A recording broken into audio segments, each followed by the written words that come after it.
ఎప్పుడూ భగవంతుణ్ణి స్మరించేటటువంటి వాళ్ళకి దివ్యమైనటువంటి తేజస్సు ఏర్పడుతుంది. ఆరా అంటారు. మీరు చూడండి, రామకృష్ణ పరమహంస, వివేకానందుడు ఇటువంటి వారి చిత్రపటాన్ని గీస్తే చుట్టూ కాంతి వలయాన్ని పెడతారు. అలా ఒక్కొక్కరి యందు విశేషమైనటువంటి కాంతి వలయం ఉంటుంది. వారి ముఖాన్ని పట్టుకున్నటువంటి దీప్తిని బట్టి వారు ఎంత ఉపాసనా తత్పరులో అర్థమవుతుంది. భగవాన్ రమణ మహర్షి అరుణాచల క్షేత్రంలోనే ఉండేవారు. వారు కారణజన్ములు. ఇప్పుడు అరుణాచలం అన్న పేరు విని అక్కడికి వెళ్ళిపోయారు. ఎన్నడూ వారికి శరీర స్పర్శ లేదు. ఆత్మగా నిలబడి ఉండేవారు. అసలు శరీరం అన్న దానితో ఆయనకి తాదాత్మ్యత ఉండేది కాదు. ఎవరైనా ఆయన దగ్గరికి వెళ్ళి రాత్రి బాగా నిద్రపోయారా అని అడిగితే, ఓ ఇది బాగా నిద్రపోయింది అనేవారు. ఇది బాగా నిద్రపోతే మీరు, నేను ఆత్మ, ఈ శరీరం నిద్రపోవడాన్ని సాక్షిగా చూస్తున్నాను తప్ప నేను నిద్రపోవడానికి ఆత్మకి నిద్ర లేదు. ఆయన ఎప్పుడూ ఆత్మభావనగానే ఉండేవారు తప్ప ఆయన ఎన్నడూ నేను శరీరం అనుకోలేదు. అందుకే ఆయన శరీరం పడిపోతుంటే ఊపిరి అందని స్థితి ఏర్పడితే డాక్టర్లు ఆక్సిజన్ సిలిండర్ పట్టుకుని పరిగెత్తారు. వద్దు వద్దని సంజ్ఞ చేసి కొన్ని వేల మంది చూస్తూ ఉండగా ఆయన శరీరంలోంచి దివ్యమైనటువంటి జ్యోతి బయటికి వచ్చి అందరి మధ్యలోంచి పైకెక్కి అరుణాచలానికి ప్రదక్షిణం చేసి ఆ అరుణాచలంలోనే ప్రవేశించి అంతర్ధానం అయిపోయింది. అరుణాచలం పరమశివుడు కాబట్టి ఆ పరమశివుని యందే ఐక్యం అయిపోయింది. అరుణాచల క్షేత్రం అంత గొప్పది అని స్కాందం.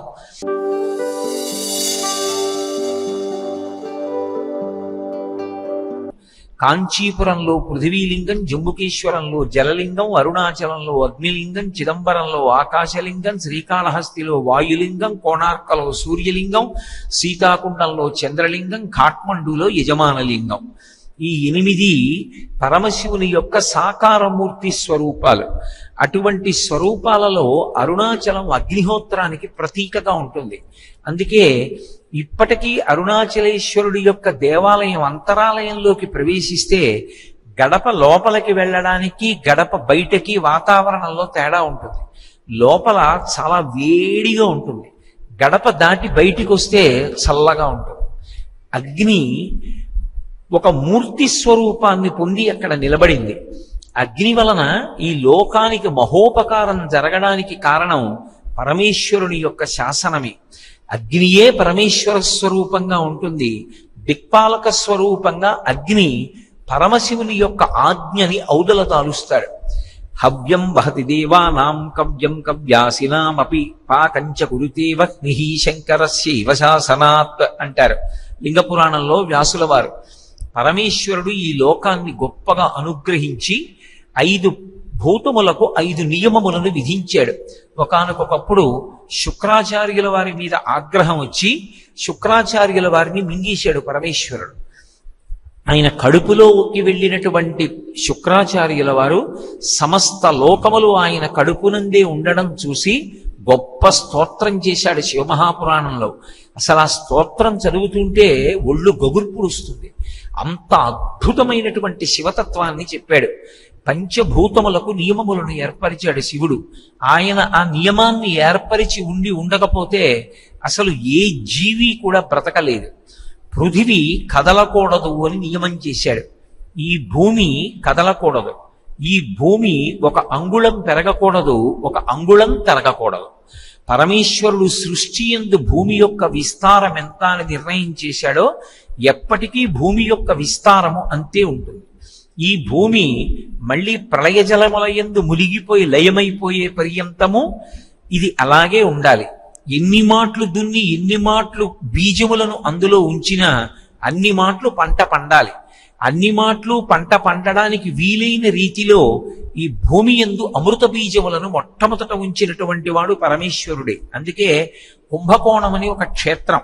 కుంభకోణము అంటే, కుంభము అంటే ఈ సృష్టి ప్రారంభమైనప్పుడు ప్రళయ జలాలలో మునిగిపోయినటువంటి భూమి పైకొస్తే సృష్టి చేసినప్పుడు జీవులందరికీ అన్నం దొరకాలి కాబట్టి వాళ్ళు పంట పండడానికి నాగలి పెట్టి భూమిని దున్నితే ఎన్ని మాటలు దున్ని ఎన్ని మాటలు ఔషధులుంచినా అందులోంచి పంటలు పండేటట్టుగా అమృతత్వాన్ని భూమికి కల్పించడానికి అమృతంలో తడిసినటువంటి ఓషధులతో కూడినటువంటి కుంభము ప్రళయ జలముల మీద తేలి వస్తుంది. అది ఎక్కడ ఆగుతుందో అక్కడ శివలింగంగా ఆవిర్భవిస్తుంది. ఆవిర్భవించి పరమేశ్వరుడు దాన్ని తీసుకెళ్లి ఆ అమృత ఓషధులను భూమి ఎందు ఉంచుతాడు. కుంభకోణం అన్న క్షేత్రంలో ఆ కుండ వచ్చి ఆగింది. అందుకే ఇప్పటికీ కుంభకోణంలోనే ప్రతి సంవత్సరం కూడా విశేషమైనటువంటి ఉత్సవం జరుగుతుంది. బహుశः నాకు తెలిసినంత వరకు అక్కడ ఉన్నంత పెద్ద సరోవరం నేను ఇంకెక్కడ చూడలేదు. అక్కడే మహాతీర్థము అని చెప్పి జరుగుతూ ఉంటుంది. అక్కడ తెప్పోత్సవం చేస్తారు.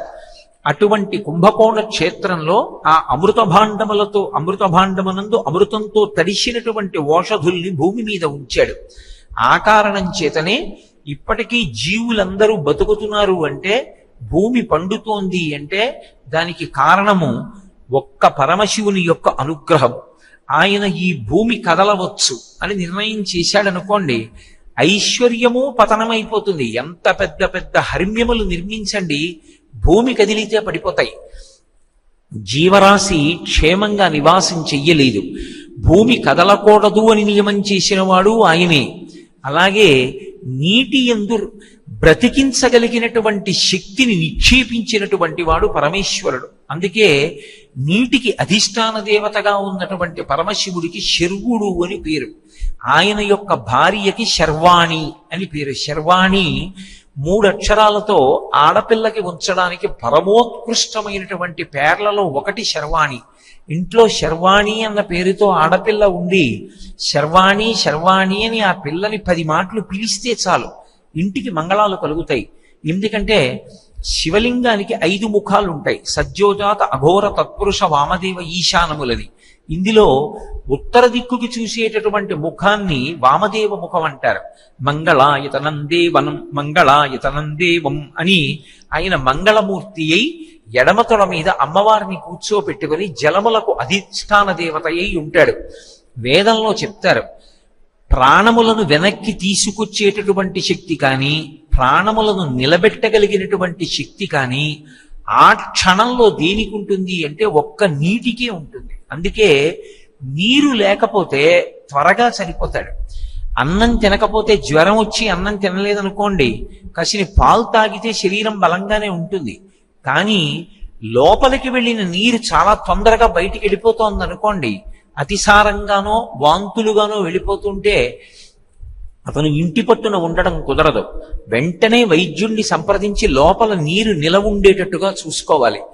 నీరు ప్రాణధారకము అని పిలుస్తారు. ప్రాణములు దేని చేత నిలబడతాయి అంటే కేవలము నీటి చేతనే నిలబడతాయి. అలా నిలబెట్టగలిగినటువంటి ఆ నీటిని పరమేశ్వరుడు సృష్టి చేస్తాడు. అందుకే నీటి యందు విశేషమైనటువంటి శక్తులు ఉంటాయి. నీటికి పురిటి కాలం ఉంటుంది. ప్రకృతిలో ప్రతి వస్తువుకి పురిటి కాలం ఉంటుంది. పురిటి కాలంలో ఇంట్లో ఆడదానికి పురుడు వస్తే ఆ పురిటి గదిలోకి పురుషుడు ఎలా వెళ్ళడో, పురుడున్న ఇంట్లో ఎలా జాతాశౌచం ఉంటుందో, అలాగే పురిటి కాలంలో ఉన్నటువంటి ప్రతి చెట్టుకి ప్రతి వస్తువుకి కూడా స్పృశించడానికి కానీ దాన్ని మనం పుణ్య సంపాదన కొరకు కానీ వాడడానికి వీలు లేదు. నదులకన్నిటికీ పురిటి కాలం శ్రావణ మాసం. కొత్త నీరంతా వచ్చి చేరుతుంది. శ్రావణ మాసంలో ఎక్కడా నదీ స్నానం చేయకూడదు. ఎవరైనా శ్రావణ మాసంలో నదీ స్నానం చేస్తే నదీ స్నానం చేశాడని పుణ్యం ఇవ్వరు, వ్యతిరిక్త ఫలితం ఇస్తారు. అలాగే చింతకాయ ఉంటుంది, చింతకాయకి పురిటికాలం ఉంటుంది. పురిటికాలమునందున్న చింతకాయని తిన్నటువంటి వాడికి జీర్ణశక్తి మందగిస్తుంది, మందగించి అజీర్ణ వ్యాధి ప్రబలుతుంది. ఒక్కొక్క వస్తువుకి వేదం ఒక్కొక్క పురిటి కాలాన్ని నిర్ణయించింది. నదులకు విశేషమైనటువంటి శక్తితో ఉంటాయి. ఎందుచేత అంటే చంద్రుని యొక్క కిరణములలోంచి అమృత ప్రసారం అవుతూ ఉంటుంది. అందుకే ఆయనకి సుధాకిరణుడు అని పేరు. ఆ అమృతపు ధారలే శివలింగం మీద పడుతూ ఉంటాయి. పడినప్పుడు ఆ అమృత ధారల చేత శివలింగం తడుస్తుంది, బ్రహ్మాండ స్వరూపంగా శివలింగం ఉన్నప్పుడు. అలాగే లలాటే లావణ్య జ్యుతి విమలమాభాతి తవయత్తని శంకర భగవత్పాదులు సౌందర్యలహరి చేస్తూ చంద్రుడిలోంచి స్రవించేటటువంటి అమృత ధారల గురించి చెప్తారు. అందుకే లోకంలో చూసి చూడగానే ఆబాల గోపాలానికి సంతోషం ఇవ్వగలిగినటువంటివి మూడే మూడు. ఒకటి ఏనుగు, 2 సముద్రం, 3 చంద్రుడు. అటువంటి చంద్రబింబాన్ని చూసి సంతోషాన్ని పొందని వాళ్ళు ఉండరు. అందుకే సాధారణంగా చంద్రుడి గురించి చెప్తే శంకరాచార్యుల వారు ఎప్పుడు వాడినా కూడా హిమకరహ అంటుంటారు. హిమకరహ అంటే చల్లని కిరణములు కలిగినటువంటి వాడు, లోకాన్నంతటినీ సేద తీరుస్తాడు. ఆయన కిరణములలోంచి వచ్చేటటువంటి అమృతతత్వాన్ని నీరు లాక్కుంటుంది. నదికి ఆ శక్తి ఉంటుంది. నది ఏర్పడడం గురించి వేదంలో అద్భుతమైనటువంటి ప్రస్తావన ఉంటుంది. ద్యులోకము అని ఆకాశంలోంచి వర్ష రూపంలో పడుతున్నప్పుడు మెరుపులలో ఉండేటటువంటి కాంతిని తాను పుచ్చుకుని నేల మీద పడి ప్రవహిస్తూ చంద్రుడి నుండి అమృతత్వాన్ని గ్రహిస్తుంది. అందుకే ప్రవాహంగా వెళ్ళిపోతున్నటువంటి నదిలో, అంటే ఓ నిలబడినట్లుగా ఉన్నట్లు కాకుండా ప్రవహించి వెళుతోంది అనుకోండి, స్త్రీ పురుషుడు కూడా ఒకలా స్నానం చేయకూడదు నదిలో. నదికి అభిముఖంగా నిలబడి పురుషుడు చెయ్యాలి, నదికి వాలువైపుకి నిలబడి స్త్రీ స్నానం చెయ్యాలి తప్ప ఇద్దరూ ఒకవైపుకి తిరిగి స్నానం చేయకూడదు. ఆ తెల్లవారుజామున ఆ నదీ స్నానం చేసినట్లయితే నీటిలో ఉన్నటువంటి అమృతత్వాన్నంతటినీ కూడా చంద్రకిరణముల నుంచి స్రవించినటువంటి సుధాధారాలను పొందినటువంటి నీరు మనుష్యుని యొక్క శరీరంలోకి తేజస్సుని నింపుతుంది. అందుకే స్నానం అంటే మజ్జనం అని పేరు.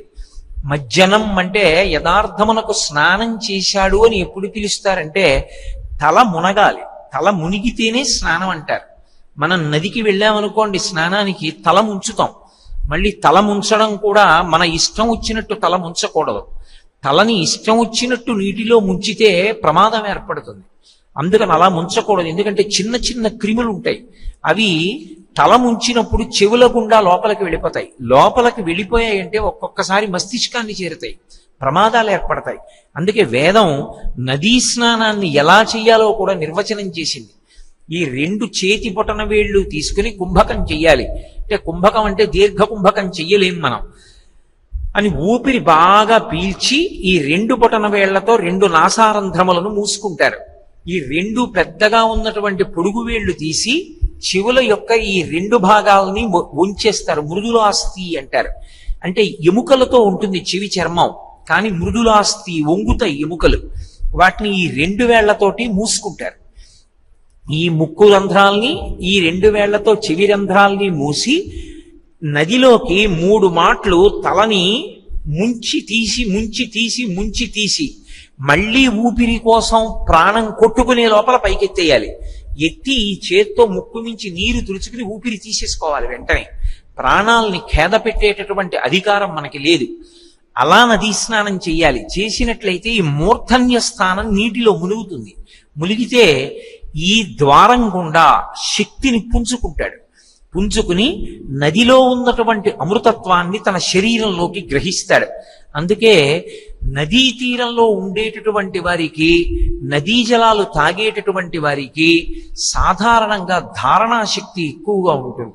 ప్రతిరోజు నదిలో స్నానం చెయ్యగలగడం ఒక గొప్ప అదృష్ట విశేషం. అధమాధమైనటువంటి స్నానము అని దేన్ని చెప్తామంటే, ఈ తల ముంచడానికి అవకాశం లేక ఏదో ఒక చెంబుతోటో పాత్రతోటో నీరు తీసి తలమించి పోసుకుంటే అధమాధమైనటువంటి స్నానం చేశాడు అంటారు. ఎందుకంటే తల ముంచడానికి అవకాశం లేదు కాబట్టి నీరు తీసి తలమించి పోసుకుంటారు. అసలు యథార్థమునకు నీటి యందు తల ముంచినదే స్నానం. అలాగని గిన్నెలు చెంబులు పెట్టి అందులో తల ముంచకూడదు. ప్రవాహమునందు చెరువులో కానీ నదిలో కానీ మాత్రమే స్నానం చెయ్యాలి. కాబట్టి నీటి యందు పరమేశ్వరుడు అంత శక్తిని నిక్షేపించాడు. నిక్షేపించడం కాదు, నీటికి ఒక ధర్మం పెట్టాడు. ఎందుచేత అంటే నీరు కదలాలి. నీరు కదలలేదనుకోండి పృథివీ కదలకూడదు, నీరు కదలాలి. నీరు కదలకుండా పృథివీలాగే నిలబడిపోయింది అనుకోండి, ఇక ఎక్కడ ప్రాణులు బ్రతకరు. ఎందుచేతనంటే నీరు ప్రవహిస్తే తప్ప పంటలు పండవు, పంటలు పండితే తప్ప అన్నం దొరకదు, నీరు ప్రవహిస్తే తప్ప అన్ని చోట్ల నీరు దొరకదు, నీరు దొరికితే తప్ప మనుష్యులకు కాదు ఏ జీవకోటికి ప్రాణాలు నిలబడవు. అలా నీరు నిలబడాలి అంటే నీరు ప్రవహించి వెళ్ళాలి. ప్రవహిస్తూ వెళ్ళిపోయినటువంటి నదులు పొంగినప్పుడు ఆ నదీ జలాల్ని నిలబెట్టుకోవడానికి ప్రతి ఊళ్ళోనూ చెరువులు పెంచుతారు. అనేకమైనటువంటి చెరువులతో ఉండేవి పూర్వం ఊళ్ళు. ఈ ప్రవహించిన నదీ జలాలు కట్ట తెంచుకున్నప్పుడు చెరువులలోకి వెళ్ళి చెరువులలో నిలవగా ఉండిపోతాయి. అప్పుడు వరదలు ఊళ్ళని ముంచెత్తావు, చెరువులు నీరు పుచ్చుకుంటాయి. కాబట్టి నదీ జలములు ఎప్పుడూ ప్రవహించాలి. పరమేశ్వరుడి శాసనం ఏమిటంటే నీరు ప్రవహించినప్పుడు ఎప్పుడూ కూడా కిందకి వెళ్ళాలి తప్ప పైకి ఎక్కకూడదు. నీరు అగ్నిహోత్రం అయితే పైకి ఎక్కాలి తప్ప కిందకి వెళ్ళకూడదు. పరమేశ్వరుడు అలా శాసనం చెయ్యలేదనుకోండి ఈ రెండు భూతములకు, అసలు మనం ఎవ్వరం ఒక క్షణం కూడా ఈ భూమి మీద బతకలేం.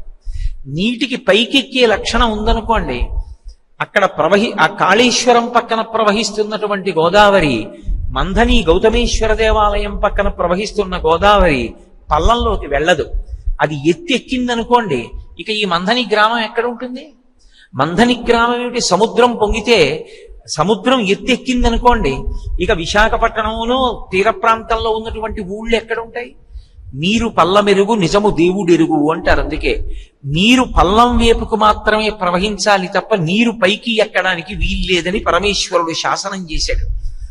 అలా శాసనం చేశాడు కాబట్టే వెంటనే ప్రాణాలు నిలబడడానికి యోగ్యంగా ఎప్పుడు కడుపుని కిందకుంచి నోటిని పైకుంచుతాడు శరీర నిర్మాణంలో. విశ్వకర్మ మనుస్త్వష్టస్తవిష్టస్థ విరోధ్రువ అని ఏ ప్రాణి కడుపున ఏ ప్రాణి పుట్టాలో పరమేశ్వరుడే నిర్ణయం చేస్తాడు. మనుష్యుని కడుపున మనుష్యుడు పుట్టాలి, కుక్క కడుపున కుక్క పుట్టాలి, పిల్లి కడుపున పిల్లి పుట్టాలి, పంది కడుపున పంది పుట్టాలి. ఏ ప్రాణి పుట్టనివ్వండి, ప్రాణాలు నిలబడడానికి నీరు పుచ్చుకోగానే అది వెంటనే ప్రాణస్థానములను నిలబెట్టడానికి పల్లానికి వెళ్ళిపోవాలి. కాబట్టి కడుపు కిందకుంటుంది. కడుపు పైకి పెట్టి నోరు కిందకి పెట్టాడు అనుకోండి, మీరు ఆలోచించండి అసలు ఎలా ఎక్కుతుంది నీరు? ఎవడూ బ్రతకడు. ఈశ్వరుడు ఉన్నాడు అని నమ్మాలనుకున్న వాడికి దాహం వేస్తే తెలుస్తుంది. దాహం ఈ ఊళ్ళో పైన ఏం జరుగుతోందో నాకు కనపడుతుంది, నా లోపల నీరైపోయిందని నాకు తెలుస్తుందా? తెలియదు. ప్రాణములు తమ తమ స్థానములు తప్పిపోవడానికి సిద్ధపడిపోతుంటే నీళ్లు లేవు కాబట్టి ఇక మేము ఇందులో ఉండలేము, పిండాండంలో మేము పైకి లేచిపోతామని ప్రాణములు సిద్ధపడతాయి నీరైపోతాయి. అప్పుడు పరమేశ్వరుడు అని ఒకసారి ఊపిరి పీల్చాననుకోండి, ప్రాణ అపాన వ్యాన ఉదాన సమాన నాగ కూర్మ కృకర ధనంజిగ దేవదత్తములని 10 రూపాలుగా విడిపోతాడు. విడిపోయి ప్రాణము శరీరాన్ని నిలబెడతాడు. అపానము తినకూడనివి తిన్నాననుకోండి, కడుపు లోపల మంట పుట్టి సున్నితమైనటువంటి అవయవములు దెబ్బ తినకుండా దుర్గంధ భూయిష్టమైనటువంటి వాయువు అధోముఖంగా వెళ్ళిపోతుంది.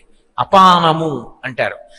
వ్యానము అని ఒక వాయువు శరీరం పడిపోయిన తరువాత కూడా ఇంకా ఇది నాది అని చెప్పి పట్టు కూర్చుంటాడు జీవుడు. ఈ శరీరంలో ఇన్నాళ్ళు నేనున్నాను, ఇది నాది అని పట్టుకుంటాడు. దాన్ని వ్యానవాయువు అంటారు. అలా పట్టుకుంటే ఆ శరీరాన్ని విడిచిపెట్టి వెళ్ళిపోతే తప్ప అతనికి మళ్ళీ ఇంకో శరీరాన్ని ఇవ్వడం కుదరదు పరమేశ్వరుడికి. అలా విడిపించగలిగినటువంటి వాడెవరు అంటే ఒక్క కడుపున పుట్టినటువంటి కొడుక్కే అధికారం ఉంటుంది. కొడుకు పుట్టాలి కొడుకు పుట్టాలని ఎందుకు ఏడుస్తారంటే వ్యానవాయువుని విడిపించగలిగిన వాడు, గయాశ్రాద్ధం పెట్టి తల్లిదండ్రులు పుణ్యం చేసుకోకపోయినా మోక్షం ఇవ్వగలిగినటువంటి వాడు, గోదానం చేసి పున్నామ నరకం తప్పించగలిగిన వాడు, ఇంట్లో సింహాసనానికి నీరాజనం ఇవ్వగలిగినటువంటి వాడు కొడుకు ఒక్కడే. ఆ అధికారం కొడుకుంటుంది కాబట్టే కొడుకు పుట్టాలని కోరుకుంటారు. వ్యానవాయువు శరీరాన్ని పట్టేసుకుంటే కొడుకు ఒక్కడే వచ్చి కూర్చుని కొన్ని మంత్రాలు చెప్తాడు. తెలిసో తెలియకో మా నాన్నగారు ఈ చేతులతో ఎన్నో దోషాలు చేశారు, కాళ్లతో చేశారు, కడుపుతో చేశారు, గుండెలతో చేశారు, మా నాన్నగారు చేసిన దోషములన్నీ విడిపోవుగాక అని జ్ఞాతుల అభివృద్ధి కోసం ఆనంద హోమం చేసి తండ్రి ఉద్దేశించి తల్లి కాని తండ్రి కాని ఒక మంత్రం చెప్తాడు. నాన్నగారు, అమ్మా ఇంకా ఈ శరీరాన్ని వదిలిపెట్టేసి, జర్జరీభూతం అయిపోయింది, వృద్ధాప్యం వచ్చేసింది దీనికి, ఇది ఇక పనికి రాదు. ఈశ్వరుడు వేరొక శరీరాన్ని ఇస్తాడు, ఆ శరీరంతో పుణ్యకర్మలు ఆచరించు, పితృదేవతా స్థానంలో నిలబడి నన్ను నీ మనవల్ని ఆశీర్వచనం చేయమని ఆనంద హోమం చేస్తాడు. అందుకే జ్ఞాతి 11 రోజులు అశౌచం. అప్పుడు ఆ వ్యానవాయువు వదిలిపెడుతుంది. శిథిలమైపోయి కూలిపోయిన ఇంటి గోడ మీద కూడా ఇది ఫలానా వారికి సంబంధించినది అని పేరు రాసుకున్నట్టే వ్యానవాయువు శరీరాన్ని పట్టుకుని ఉంటుంది. అభిమాన దేవత అంటారు.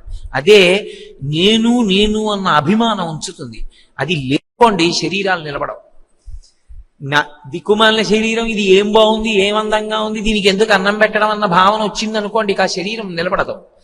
కుష్ఠరోగగ్రస్తుడు కానివ్వండి, చీము నెత్తురు కారిపోయి వేళ్లు కూడా ఊడి కింద పడిపోతూ ఉండనివ్వండి, తాను మాత్రం తన శరీరాన్ని తాను పోషించుకుంటాడు. తన శరీరం మీద తనకి అభిమానం ఉంటుంది.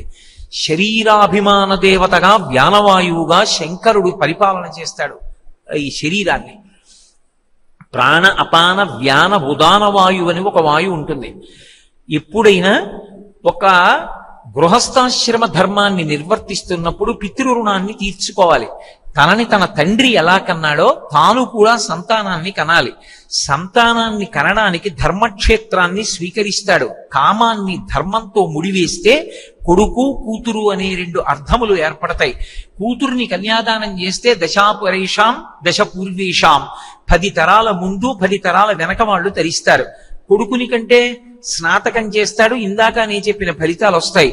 అందుకని ఇప్పుడు ప్రత్యుత్పత్తి చెయ్యడానికి, తను ఒక సంతానాన్ని పొందడానికి తన శరీరమునందు విశేషమైనటువంటి సంతోషము అంకురించిన నాడు శరీరంలోనే ఉండేటటువంటి కొన్ని ప్రత్యేకమైనటువంటి అవయవములు వాయువు ప్రవేశించినటువంటి కారణం చేత కొంత మార్పు చెంది శరీరంలో తేజోరూపమైనటువంటి వీర్యము విడుదల కావడానికి సహకరిస్తుంది. దాని చేత భార్యలో ఉన్న రేతస్సు, పురుషుని యొక్క వీర్యము, శుక్రశోణితములు ఏకమై తనలాంటి కుమారుడు జన్మిస్తాడు. వేదంలో చెప్తారు, హృదయస్థానము నుండి తేజస్సు పురుషుడికి కదిలిందనుకోండి, కొడుకు పుడతాడు. హృదయస్థానము నుండి కదలకుండా శరీరాంగముల నుండి కదిలిందనుకోండి, ఆడపిల్ల పుడుతుంది. కాబట్టి అలా కొడుకుని కానీ కూతుర్ని కానీ కనడానికి వీలుగా శరీరంలో ఉన్న కొన్ని అవయవములు ఆ సమయమునందు మార్పు చెందేటట్టుగా సహకరించడానికి ఉదాన వాయువు పనికొస్తుంది. ఆ ఉదాన వాయువుగా నిలబడేటటువంటి వాడు పరమేశ్వరుడు. అందుకే ప్రాణ అపాన వ్యాన ఉదాన సమాన శరీరావయవములన్నీ సమానంగా పెరగాలి. ఎప్పుడో చిన్నప్పుడు మా అమ్మగారు ఈ శరీరాన్ని కన్నారు. కుడి చెయ్యి 6 నెలలు పెరిగి ఎడం చెయ్యి 6 నెలలు పెరుగుతుంది అన్నాడు ఈశ్వరుడు. 2 చేతులు సమానంగా పెరుగుతాయి. తెల్లవారితే గోళ్లు సమానంగా పెరుగుతాయి, వెంట్రుకలు సమానంగా పెరుగుతాయి. ఎక్కడ ఏది పెరగాలో ఏది పెరగకూడదో కూడా ఈశ్వర శాసనం. కను బొమ్మ మీద వెంట్రుకలు ఉన్నాయనుకోండి, ఒక స్థాయి మించి పెరగకూడదు. కను రెప్పకి వెంట్రుకలు ఉన్నాయనుకోండి, సాధారణంగా వెంట్రుక వాలుతుంది.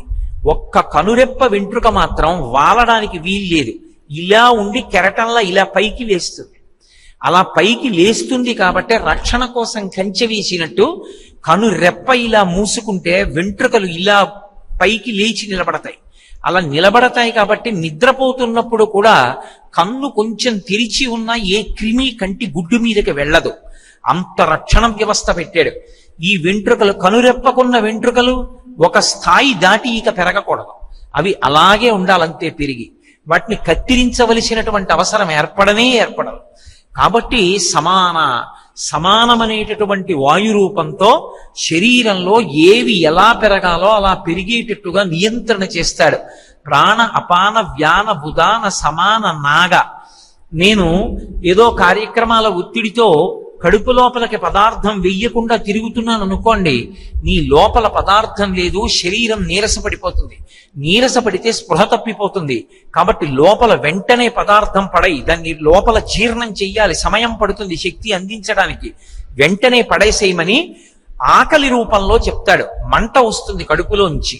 ఆయన చెప్పాడు కాబట్టి పదార్థాన్ని లోపల పడేస్తాం. లేకపోతే ఈ శరీరం ఎలా నిలబడుతుంది? లోపల పదార్థం అయిపోయిందో లేదో ఎలా తెలుస్తుంది? ఈశ్వరుడు ఆకలి రూపంలో చెప్తాడు. అందుకని నాగ కూర్మమని ఒక వాయువు ఉంటుంది. భగవంతుని యొక్క ఆరాధన చాలా విశేషంగా చేసేటటువంటి వారు ఎప్పుడూ భగవంతుణ్ణి స్మరిస్తూ ఉంటారు కొంతమంది. మరి మనసు భగవంతుణ్ణి పట్టుకుని ఉంటుంది. ఈశ్వరుణ్ణి స్మరించడానికి వాళ్ళకి పూజా మందిరాలు అక్కర్లేదు. బాగా కడుపు నిండా అన్నం తిన్నవాడికి త్రేణుపులు ఎలా వస్తాయో అలా అంతటా నిండి నిబిడీకృతమైపోయినటువంటి పరమాత్మతత్వాన్ని అనుభవించినటువంటి కారణం చేత ఎప్పుడూ భగవంతుణ్ణి స్మరిస్తూ ఉంటుంది ఆ మనసు. అది స్మరించడానికి ప్రత్యేకంగా ఏమీ పుస్తకమో మందిరమో అక్కర్లేదు. పానీయంబులు త్రాగుచున్ కుడుచుచున్ భాషించుచున్ హాసలీలా నిద్రాదులు చేయుచున్ తిరుగుచున్ లక్షించుచున్ సంతత శ్రీనారాయణ పాద పద్మయుగళీ చింతామృతాస్వాద సంధానుండై మరచన్ సురారిచుతుడే తద్విశ్వమున్ భూవరా అంటారు ప్రహ్లాదుడు భాగవతంలో. భగవంతుణ్ణి స్మరించడానికి ఒక కారణం ఉండదు. ప్రహ్లాదుడు నీళ్లు తాగుతూ, ఈశ్వర నీటికి ప్రవహించే శక్తి పెట్టి కడుపు ఇక్కడ పెట్టావు, లేకపోతే ఏమైపోదును. పానీయంబులు త్రాగుచున్ కుడుచుచున్, అన్నం తింటూ, ఈశ్వర ఎంత గొప్ప విశేషం. కఠినంగా ఉండేటటువంటి ఓషధుల్ని బియ్యం తీసుకొచ్చి నీటితో కలిపి అగ్ని మీద తప్తం చేస్తే అవి ఉడికి మెత్తగా తయారై కఠినమైనటువంటి దంతములు నోటిలో ఉండి నాలుక తోస్తూ ఉంటే వాటితో బాగా నమలబడి మెత్తగా తయారవుతుంది. ఏమి పరమేశ్వరుడి శక్తి. లాలాజనంలోంచి మ్యూకస్ టైలిన్ అని 2 వస్తాయి. ఆ జిగురు పదార్థంతో జారిపోతుంది లోపలికి, అమాశయ పాకం ఏర్పడుతుంది. అందుకే అహం వైశ్వానరో భూత్వా ప్రాణినాం దేహమాశ్రిత ప్రాణాపాన సమాయుక్తం పచాన్యన్నం చతుర్విధం అంటాడు గీతాచార్యుడు భగవద్గీతలో. ఆయన అనుగ్రహించని నాడు ఈ దవడలు ఎలా కదులుతాయి, అసలు అన్నం ఎలా తింటాం, ముద్ద లోపలికి ఎలా వెడుతుంది, ఆకలి ఎలా తీరుతుంది. కాబట్టి మహానుభావుడైనటువంటి పరమశివుడు లోపల పదార్థం అయిపోయింది, పదార్థం పెట్టు అని ఆకలి రూపంలో చెప్తాడు. దానికి మనం ఆ ఆకలి రూపంలో చెప్పడాన్నే నాగము అంటాం. ఎప్పుడూ భగవంతుణ్ణి స్మరించేటటువంటి వాళ్ళకి దివ్యమైనటువంటి తేజస్సు ఏర్పడుతుంది. ఆరా అంటారు. మీరు చూడండి, రామకృష్ణ పరమహంస, వివేకానందుడు ఇటువంటి వారి చిత్రపటాన్ని గీస్తే చుట్టూ కాంతి వలయాన్ని పెడతారు. అలా ఒక్కొక్కరి యందు విశేషమైనటువంటి కాంతి వలయం ఉంటుంది. వారి ముఖాన్ని పట్టుకున్నటువంటి దీప్తిని బట్టి వారు ఎంత ఉపాసనా తత్పరులో అర్థమవుతుంది. కొంతమంది తెల్లవారి లేస్తే చారెడు మందు బిళ్ళలు నోట్లో వేసుకుని మింగుతారు అనారోగ్యం అని. కానీ వాళ్ళ తేజస్సు చూస్తే ముఖంలో ఎంత కాంతి ఉంటుందో.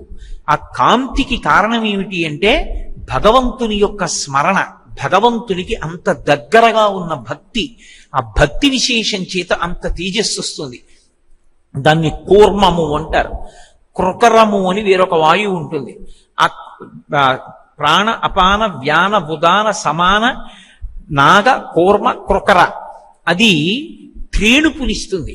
అంటే నాలుక కడుపుకి శత్రువు ఎప్పుడు. ఎందుకంటే కడుపు లోపల 3వ వంతు మాత్రమే ఘనపదార్థం ఉండాలి, 3వ వంతు నీరు ఉండాలి, 3వ వంతు గాలి తిరగడానికి చోటు ఉండాలి. అలా ఉండకుండా కడుపు ఎందుకు నిండుతుంది అంటే నాలుకకి లొంగిపోతాడు మనుష్యుడు. జిహ్వచాపల్యానికి లొంగిపోయి రుచిగా ఉందని ఇంకా ఇంకా ఇంకా తింటాడు. అదంతా వెళ్ళి కడుపులో చేరిపోతుంది. ఇంకా తినాలనిపిస్తుంది. ఇంకా తింటున్నాడు అనుకోండి, ఇక తినవద్దు, లోపల చోటు లేదు. నువ్వు అంత తింటే జీర్ణం చేయడం సాధ్యం కాక అనారోగ్యం వస్తుంది, కాబట్టి ఇక తినవద్దు అని త్రేణుపు రూపంలో చెప్తాడు. వాయువు పైకి త్రేణుపుగా వస్తుంది, కృకర వాయువు అంటారు దాన్ని. నాగ కూర్మ కృకర ధనంజయ. ధనంజయమని ఒక వాయువు ఉంటుంది. అది పిండాండాన్ని బ్రహ్మాండంలోకి కలుపుతుంది, లేకపోతే భయానకమవుతుంది ఈ భూమి అంతా కూడా. ఎవరు అసలు బయటికి రాలేరు. పడిపోయినటువంటి ప్రాణులన్నీ అలాగే ఉండిపోయాయి అనుకోండి, అవి ఏవి మార్పు లేకుండా కాష్టభూతములైపోయి కర్రల్లా అయిపోయి అలాగే ఉండిపోయాయి అనుకోండి. ఈ మంథని గ్రామంలో ఇప్పటికి ఎన్ని కుక్కలు చచ్చిపోయి ఉంటాయి, ఇన్ని జీవులు చచ్చిపోయి ఉంటాయి. ఆ జీవులు ఏవి కూడా అలాగే ఉండిపోయాయి అనుకోండి, బిగిసిపోయి. అసలు బయటికి వెళ్ళడానికి చోటు ఉంటుందా? ఎంత దుర్గంధ భూయిష్టమైపోతుంది. అప్పుడు మనుష్యులంటే తీసుకెళ్లి దహనం చేస్తారు, లేకపోతే ఖననం చేస్తారు. మరి మిగిలిన ప్రాణుల్ని ఎవరు తీసుకెళ్లి అంత్యేష్టి సంస్కారం చేస్తారు? చెయ్యరు. భగవంతుడే లోపలికి ధనంజయ వాయువు యొక్క రూపంలోకి వెడతాడు. వెళ్ళి ఆ శరీరం ఉబ్బిపోతుంది, ఉబ్బిపోయి బద్దలైపోయి ఇందులో ఉన్న పంచభూతములను బ్రహ్మాండంలో ఉన్న పంచభూతములతో కలుపుతాడు.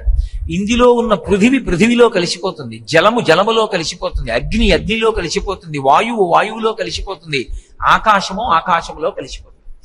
పంచభూతములను పంచభూతములతో కలిపేసి ఎక్కడ అమంగళకరంగా కనపడకుండా కళేబరాలు చేస్తాడు.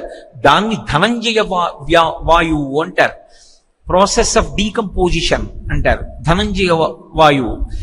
అలాగే దేవదత్తము అని ఒక వాయువు, ఎడతెరిపి లేకుండా అర్ధ సంపాదన కోసమని కామం కోసమని తిరుగుతున్నటువంటి వాడు బడలిపోయాడని, ఒరే నువ్వు కొంత విశ్రాంతి తీసుకోవాలరా, నీ జ్ఞానేంద్రియాలు కర్మేంద్రియాలు బడలిపోయాయి, నిద్రపో అని ఈశ్వరుడు ఆవలింత రూపంలో చెప్తాడు. నోట్లోంచి ఆవలింత వచ్చిందనుకోండి, బద్ధకంగా ఉంది, నిద్రపోవాలని కోరుకుంటున్నాడు, బడలిపోయాడని గుర్తు. అందుకే గురువు గారు పాఠం చెప్తుండగా శిష్యులు ఎవరైనా ఆవలించారనుకోండి, వెంటనే లేపి పంపించేస్తారు. ఎందుకు పంపించేస్తారంటే గురువు గారి ముందు కానీ ప్రభువు ముందు కానీ రాససభలో కానీ ఆవలించకూడదు. అలా ఆవలిస్తే అది దోషం కింద స్వీకరిస్తారు. విరాట పర్వంలో రాచపురోహితుడైనటువంటి ధౌమ్యుడు, పాండవులు అప్పటి వరకు ఎవరిని సేవించలేదు, విరాట్ రాజు గారిని సేవించడానికి వెడుతున్నప్పుడు చెప్తాడు, ఆవలింత తుమ్ము హాసంబు చెరుపు తెస్తాయి, ఎక్కడ పడితే అక్కడ అలా ఆవలించకూడదు. పెద్దలు కూర్చుని మాట్లాడుతున్న సభలలో గురువుగారు కూర్చున్న చోట ఆవలిస్తే వెంటనే పక్కకి వెళ్ళిపోమ్మంటారు. రెండు తుమ్ము, ఎక్కడ పడితే అక్కడ తుమ్మకూడదు. అందుకే ఒక సభలో ప్రవేశించాలి అంటే ఒక అర్హత ఉంటుంది, అందరూ ఆహ్వానితులే అనకూడదు. సభలో ప్రవేశించడానికి అర్హత ఒకటి ఉంటుంది. ఏమిటా అర్హత అంటే నిత్యము కూడా ప్రతినిత్యము కూడా ఆమ్లాన్ని స్వీకరిస్తారు. అందుకే ఉసిరికాయ తింటారు. ఇవాళ యథార్థములకు ఆ పేరు ఉచ్చరించకూడదు. ఉసిరికాయ తింటారు. ఎందుకు ఉసిరికాయ తింటారు అంటే అది సభా ప్రాంగణముల యందు అనవసరంగా తుమ్ము రాకుండా కాపాడుతుంది. తుమ్ము రాకూడదు. తుమ్ము వచ్చిందనుకోండి ప్రభువుకి ఆగ్రహం కలుగుతుంది. ప్రభు ఏదో ఉత్తమ సంకల్పం చేస్తున్నాడు అనుకోండి, మనందరం విజయయాత్రకు బయలుదేరుతున్నాం అంటే ఎవడో సభలో తుమ్మాడు అనుకోండి, రాజుగారికి అనుమానం వస్తుంది. అప్పుడు రాజు తీవ్రమైన కోపాన్ని పొందుతాడు. ధౌమ్యుడు చెప్తాడు పాండవులతోటి, హాసంబు, అర్థం పర్థం లేకుండా నవ్వకూడదు. ఎందుచేత అంటే కారణం లేకుండా నవ్వారనుకోండి, అవతల వారి యొక్క మనస్సు యొక్క కేంద్రీకరణ శక్తి నశించిపోతుంది వెంటనే. నేను ఉపన్యాసం చెప్తున్నాను అనుకోండి, ఎవరో ఎదురుగుండా కూర్చొని పక్కపక్క నవ్వుతున్నారు అనుకోండి, నా మనసులో కేంద్రీకరణ పోతుంది. ఎందుకు అలా నవ్వుతున్నారు, ఏ దోషం జరిగింది, నేనేమైనా పొరపాటు మాట్లాడానా, నేను కూర్చోవడంలో ఏమైనా దోషం ఉందా, ఎందుకు నవ్వుతున్నారు అలాగా అన్న నా దృష్టి కేంద్రీకరణ పోయిందనుకోండి, నా ఉపన్యాసానికి సంబంధించినటువంటి భావతంత్రులతో కూడుకున్న ధార తెగిపోతుంది. హాసంబు, ఎప్పుడు పడితే అప్పుడు నవ్వకూడదు. నవ్వడానికి ఒక సందర్భం ఉంటుంది, అంతేకాని సందర్భం లేని నవ్వు అన్ని చోట్ల నవ్వకూడదు.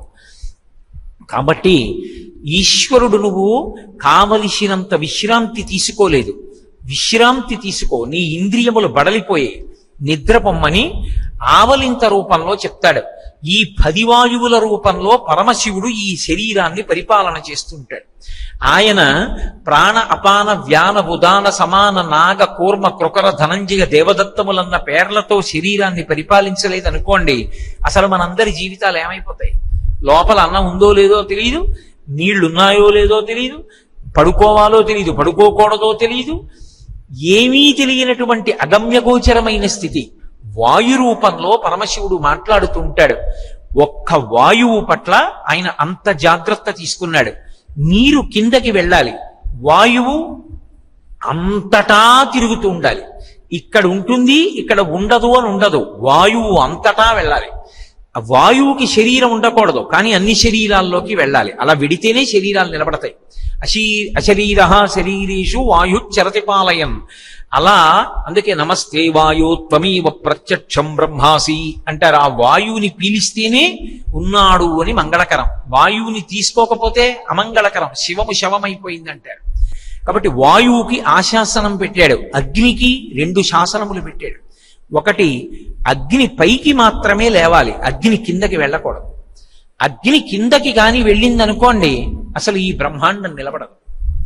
అగ్నిని రగల్చాననుకోండి, అగ్ని కిందకి వెళ్ళిపోయింది అనుకోండి, వంట ఎలా జరుగుతుంది. అగ్ని వ్యాపించదనుకోండి, ఒక ఇనపబూచ పట్టుకుని ఆ చివర కాలిస్తే ఈ చివర వరకు రావాలి. ఇక్కడ ఉన్నటువంటి పరమాత్మలోని అగ్నితత్వం శరీరం అంతా వ్యాపించాలి. అలా కాకుండా కిందకి వెళ్ళిపోయింది అనుకోండి, అగ్ని పాదాల్లోకి వెళ్ళిపోయింది అనుకోండి, పై శరీరం అంతా చల్లబడిపోతుంది. 2, అగ్నిహోత్రం పైకి లేవలేదనుకోండి, మీరు యజ్ఞం ఎలా చేస్తారు, దేవతలకి హవిస్సు ఎలా ఇస్తారు, కిందకి అగ్ని వెళ్ళిపోతే. పైగా అగ్ని భూమిలోకి వెళ్ళిపోయింది అనుకోండి, భూమి లోపల ఉన్న ఐశ్వర్యము దగ్ధమైపోతుంది. దగ్ధమైపోతే ఇక లోపల ఉన్నటువంటి పెట్రోల్ బావులు అంటుకుంటాయి. ఇక ఈ భూమి మీద నిలబడేవాడేవాడు, భూమి బద్దలైపోతుంది. అందుకే పైకి రావాలి తప్ప అగ్ని కిందకి వెళ్ళకూడదు. అగ్ని పైకి రావాలి. అగ్నికి ఒక లక్షణం ఉంటుంది, వీడు వాడు అనేం చూడదు, దగ్ధం చేసేస్తుంది. అలా దగ్ధం చేయగలిగిన భయంకరమైనటువంటి అగ్నిహోత్రం గృహస్థుల ఇళ్లల్లో వెలిగేటప్పుడు వాళ్ళు ఎంత కావాలని కోరుకుని ఇంధనాన్ని పెట్టారో అంతగానే వెలగాలి. కట్టెపుల్ల తెచ్చి వెలిగించారనుకోండి, అంతా కలిపి భగ్గున కాలకూడదు. ఆ చివర మాత్రమే మంట మండుతూ వెనక్కి రావాలి, నీటిని తోసుకుంటూ, కట్టెలోని నీటిని తోస్తూ మండాలి. అలా మండలేదనుకోండి, వంట ఎలా చేసుకుంటారు? 2, అగ్నిహోత్రుడు ఒక పని చెయ్యాలని చెప్పాడు శివుడు. నువ్వు యజ్ఞంలో ఇచ్చినటువంటి హవిస్సుని పట్టుకెళ్ళి దేవతలకి ఇమ్మన్నాడు. అందుకే ఆయనకి హవ్యవాహనుడని పేరు. ఆ హవ్యాన్ని పట్టుకుని దేవతలకి ఇస్తాడు. దేవతలు తిని సంతోషించి వర్షం కురిపిస్తాడు. అలాగే పితృదేవతలు ఉంటారు. తనని కన్న తల్లి, తనని కన్న తండ్రి శరీరం విడిచిపెట్టిన తరువాత పితృదేవతా స్థానంలో ఉంటారు. ఆ తల్లిదండ్రులకి ఆ పిడచ పెడతారు, పెట్టి అగ్నిహోత్రం ద్వారా పంపిస్తారు. పంపించినప్పుడు అది వెళ్ళలేదనుకోండి, కన్న తల్లిదండ్రులకి అన్నం పెట్టనటువంటి జన్మ ఇంకెందుకు ఆ జన్మ? కాబట్టి హవ్యం వహతి దేవానాం కవ్యం కవ్యాసినామపి. ఇళ్లల్లో, అందరి ఇళ్లల్లో మొట్టమొదటి వంట బ్రాహ్మణుడు ఎవరు అంటే అగ్నిహోత్రుడు. ఆయన కర్మ శివశాసనానికి అలా వంట చేసి పెడుతున్నాడు. ఆయన వెలగకపోతే పదార్థాలు పచనం ఎక్కడవుతాయి? ఇప్పుడు నేను ఈ ఉపన్యాసం చెప్పి మధ్యాహ్నం అయ్యేటప్పటికి కడుపు ఖాళీ, అప్పుడు తీసుకొచ్చి నాకు ఇంత అన్నం పెట్టాలి అంటే అగ్నిహోత్రుడు పచనం చేయకపోతే అన్నం ఎక్కడి నుంచి వస్తుంది? మీకైనా నాకైనా. ప్రతి ఇంటిలో వంట బ్రాహ్మణుడై వంట చేసి పెడతాడు శివశాసనం మేరకు. దేవతలకు హవిస్సు పట్టుకెడతాడు, పితృదేవతలకు కవ్యాన్ని పట్టుకెడతాడు. హవ్యం వహతి దేవానాం కవ్యం కవ్యాసినామపి పాకంచ కురుతే వహ్ని శంకరస్యైవ శాసనాత్. లింగపురాణంలో వ్యాస భగవానుడు చెప్తాడు. అలా పృథివికి ఆపస్, తేజో, వాయు, ఆకాశము అంతటా పరివ్యాప్తమయ్యుండి ఎవరికీ అడ్డు రాకుండా ఉంటుంది. అలా ఉండేటట్టుగా ఆకాశభూతము, ఈ పంచభూతములకు పరమేశ్వరుడు అటువంటి శాసనాన్ని చేశాడు. అలా శాసనం చేశాడు కాబట్టి అన్నీ కూడా నిలబడతాయి. అగ్ని 2 రకములైనటువంటి అగ్ని ఉంటుంది వేదాంతంగా. నేను మాట్లాడేది ఆ ఉపాసనకి సంబంధించినటువంటి అగ్ని గురించి మాట్లాడటం లేదు, నేను తత్వ సంబంధమైన అగ్ని గురించి మాట్లాడుతున్నాను. ఒకటి భౌతికమైనటువంటి శరీరాలు నిలబడడానికి కావలసినటువంటి అగ్ని. 2వ అగ్ని ఇక మళ్ళీ శరీరంలోకి రావలసిన అవసరం లేకుండా చెయ్యగలిగిన అగ్ని. ఒకటి బాహ్యమునందు కనపడుతుంది, అది దగ్ధం చేస్తుంది. అగ్ని అన్నది ఎక్కడ ఉన్నా సరే దగ్ధం చేస్తుంది, అంటే దాన్ని బూదిగా మార్చేస్తుంది. అగ్ని స్పర్శ పొందితే ఇక మారడానికి అవకాశం లేని పదార్థంగా మారిపోతాడు, బూది అయిపోతుంది. ఇక బూది ఏమవుతుంది? ఏమీ అవదు. 2వది జ్ఞానాగ్ని. జ్ఞానాగ్ని దేని చేత రగులుతుందంటే, జ్ఞానాగ్ని దేని చేత కలుగుతుంది అంటే, కేవలముగా భక్తితో కూడిన కర్మాచరణ చేత ప్రీతి పొందినటువంటి భగవంతుని యొక్క అనుగ్రహం చేత జ్ఞానము కలుగుతుంది. భక్తితో కూడిన కర్మాచరణం అంటే ఏదైనా చేసేటప్పుడు ఇది భగవంతుడికి అందాలి, ఆయన ఉన్నాడు, ఆయన్ని సేవిస్తున్నానన్న భావనతో చెయ్యాలి తప్ప ఏదో అర్థం పర్థం లేకుండా ఇవన్నీ నేనే చేశానన్న అహంకారంతో చేసిన వాటిని ఈశ్వరుడు పుచ్చుకోడు. పత్రం పుష్పం ఫలం తోయం యోమే భక్త్యా ప్రయచ్చతి. భక్తితో ఇచ్చినది ఏదో అదే పుచ్చుకుంటాడు ఆయన. ఇందులో చమత్కారం ఏమిటంటే, భక్తితో కూడిన కర్మాచరణము అన్నమాట మీకు అర్థం అవ్వాలంటే నేను ఒక్క ఉదాహరణ చెప్తే మీరు పట్టుకుంటారు. భర్త గారు ఇంకో గంటలో ఇంటికి వస్తాడు, ఆకలితో వస్తాడు, అన్నం పెట్టాలి భార్య. అయ్యో ఆయన అంత కష్టపడి వస్తారు, ఆయనకి అంత అన్నం పెట్టాలని చెప్పి రోట్లో కాస్త ఉసిరికాయ పచ్చడి చేసింది, ఏదో చారు పెట్టింది, కూర వండింది, పులుసు పెట్టింది. ఇప్పుడు అసలు ఇవన్నీ కలుపుకోవడానికి అన్నం ఉండాలి. ఆ అన్నం వండాలి అంటే ఏదో ఆ బియ్యాన్ని కడిగి ఓ పాత్రలో పోసి, ఏ పాత్రతో బియ్యం పోసిందో పాత్రకి 2 కొలతల నీళ్లు పోసి అగ్ని మీద అది ఉడికే పర్యంతము మూత పెట్టి చూసి ఉడికింది అన్న తర్వాత అప్పుడు ఆ గంజి వార్చేస్తే లోపల ఉన్న ప్రతి బియ్యపు గింజ మెతుకైపోయిందా లేదా? పోని అది మరిచిపోయామండి మేము, గంజివార్చనాలు అవి ఇప్పుడు ఎక్కడున్నాయంటే పోనీ ప్రెషర్ కుక్కర్లో పెట్టి గ్యాస్కెట్ పెట్టి మూత పెట్టి వెయిట్ పెట్టి అగ్నిహోత్రం మీద వెలిగించినప్పుడు స్టవ్ ఒక్కటే మర్చిపోయారు అనుకోండి వెలిగించడం, ఉడుకుతుందా? అగ్ని ప్రధానం. అగ్ని వెలిగిందనుకోండి, కుక్కర్ కూత కూసిన తర్వాత అన్ని బియ్యపు గింజలు అన్నం అయ్యాయా అని అనుమానపడక్కర్లేదు. అన్ని బియ్యపు గింజలు అన్నం అయిపోతాయి, ముక్కలున్నా అన్నం అయిపోతాయి. ఒక కూత చేత లోపల ఉన్న బియ్యపు గింజలన్నీ అన్నం అయిపోయాయని చెప్పినట్టే భక్తితో కర్మ చెయ్యగా చెయ్యగా ప్రీతి పొందిన పరమేశ్వరుడు జ్ఞానం ఇస్తాడు. ఆ జ్ఞానము కలిగిన నాడు ఇక అంతటా పరమేశ్వరుడే కనపడతాడు. ఆ స్థితిలో ఇక కర్మాచరణం ఉండదు. ఆ జ్ఞానాగ్ని ఎవరి యందు మేల్కొంటుందో, ఎవరి యందు రగల్చబడుతుందో అటువంటి వాడు ఇక మళ్లీ పుట్టవలసినటువంటి అవసరం ఉండదు. అటువంటి మహాజ్ఞానులు కొన్ని కోట్ల కోట్ల కోట్ల మందిలో ఎవరో ఒక్కడుంటాడు. అటువంటి వాళ్ళలో లెక్కించదగినటువంటి వారిలో మహాపురుషులు ఈ మధ్య కాలం వరకు ఉన్నటువంటి వారు భగవాన్ రమణ మహర్షి. భగవాన్ రమణ మహర్షి అరుణాచల క్షేత్రంలోనే ఉండేవారు. వారు కారణజన్ములు. ఇప్పుడు అరుణాచలం అన్న పేరు విని అక్కడికి వెళ్ళిపోయారు. ఎన్నడూ వారికి శరీర స్పర్శ లేదు, ఆత్మగా నిలబడి ఉండేవారు. అసలు శరీరం అన్న దానితో ఆయనకి తాదాత్మ్యత ఉండేది కాదు. ఎవరైనా ఆయన దగ్గరికి వెళ్ళి రాత్రి బాగా నిద్రపోయారా అని అడిగితే, ఓ ఇది బాగా నిద్రపోయిందనేవారు. ఇది బాగా నిద్రపోతే మీరు, నేను ఆత్మ, ఈ శరీరం నిద్రపోవడాన్ని సాక్షిగా చూస్తున్నాను తప్ప నేను నిద్రపోవడానికి ఆత్మకి నిద్ర లేదు. ఆయన ఎప్పుడూ ఆత్మభావనగానే ఉండేవారు తప్ప ఆయన ఎన్నడూ నేను శరీరం అనుకోలేదు. అందుకే ఆయన శరీరం పడిపోతుంటే ఊపిరి అందని స్థితి ఏర్పడితే డాక్టర్లు ఆక్సిజన్ సిలిండర్ పట్టుకుని పరిగెత్తారు. వద్దు వద్దని సంజ్ఞ చేసి కొన్ని వేల మంది చూస్తూ ఉండగా ఆయన శరీరంలోంచి దివ్యమైనటువంటి జ్యోతి బయటికి వచ్చి అందరి మధ్యలోంచి పైకెక్కి అరుణాచలానికి ప్రదక్షిణం చేసి ఆ అరుణాచలంలోనే ప్రవేశించి అంతర్ధానం అయిపోయింది. అరుణాచలం పరమశివుడు కాబట్టి ఆ పరమశివుని యందే ఐక్యం అయిపోయింది. అరుణాచల క్షేత్రం అంత గొప్పది అని స్కాందం. ఒక్కసారి అరుణాచల క్షేత్రంలో అడుగు పెడితే చాలు. కానీ ఒక నియమం ఉంటుంది. అరుణాచలం వెళ్ళేటటువంటి వారు ఎప్పుడూ కూడా నేను ఇంతటి వాడను అన్న భావన మాత్రం మనసులో ఉండడానికి వీల్లేదు. నేను ఇంత అందంగా ఉంటానో, ఇంత పొడుగ్గా ఉంటానో, నేను ఇంత విద్వాంసుండనో, నాకు ఇన్ని శ్లోకాలు వచ్చనో, నేను ఇన్ని పురాణాలు చదువుకున్నానో, నేను ఇంత అధికారినో, నాకు ఇంత డబ్బుందనో, నాకు ఇన్ని వ్యాపారాలున్నాయనో మనసులో పెట్టుకుని వెడితే అరుణాచలంలోకి రానివ్వడాయి. ఒకానొకప్పుడు జ్ఞాన సంబంధ నాయనారంతటి వారు పెద్ద పేరోలగంతో హడావిడి చేస్తూ అరుణాచలంలోకి వెళ్ళబోతే దొంగలు ఎత్తుకుపోయారు సామాగ్రి అంతా. అన్నం కూడా లేకుండా అరుణాచలం బయట నిలబడిపోవలసి వచ్చింది. అప్పుడు అరుణాచలేశ్వరుడి వైభవం గుర్తుకొచ్చి పత్తికం పాడితే పరమశివుడే పెళ్లివారి రూపంలో వచ్చి అన్నం పెట్టి అరుణాచలంలోకి ప్రవేశపెట్టాడు. అరుణాచలం అంత మహిమాన్వితమైనటువంటి క్షేత్రం. నేను మీతో మనవి చేశాను కదా, ఒక్కసారి అరుణాచలం వెడితే చిత్రగుప్తుడు గీత గీస్తాట. ఈ జీవుడు అరుణాచలం వెళ్ళాడు కాబట్టి తరువాత అని గీత గీస్తాడు.